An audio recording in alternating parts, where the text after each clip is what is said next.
U.S. intelligence agencies believe it is likely the Syrian government has used the lethal nerve agent sarin. But President Obama says the evidence is not strong enough for the U.S. to take action. What we now have is evidence that chemical weapons have been used inside of Syria, but we don't know how they were used, when they were used, who used them. Some analysts believe using only a small amount of these weapons is designed to avoid mass casualties and is a strategic decision by Syrian President Bashar al-Assad.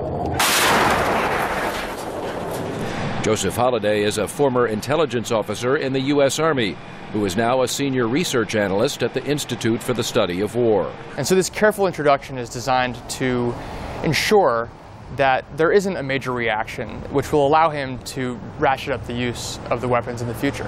The commander of the Free Syrian Army, General Salim Idris, said in a letter to President Obama that the Assad government's use of chemical weapons could be a prelude to a larger deployment of such weapons as part of that government's strategy. The subtle introduction of chemical weapons appears to fit the Assad government's model for military escalation. After using heavy artillery to shell rebel-held cities, the government deployed helicopter gunships and then Syrian warplanes. The Syrian military even fired Scud missiles into densely populated urban areas. Joseph Holliday. I think that Assad has been able to call our bluff in many respects because there really aren't many good options for military intervention in Syria.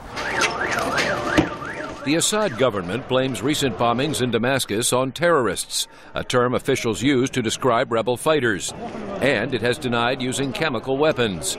Syria's UN ambassador is Bashar Jafari.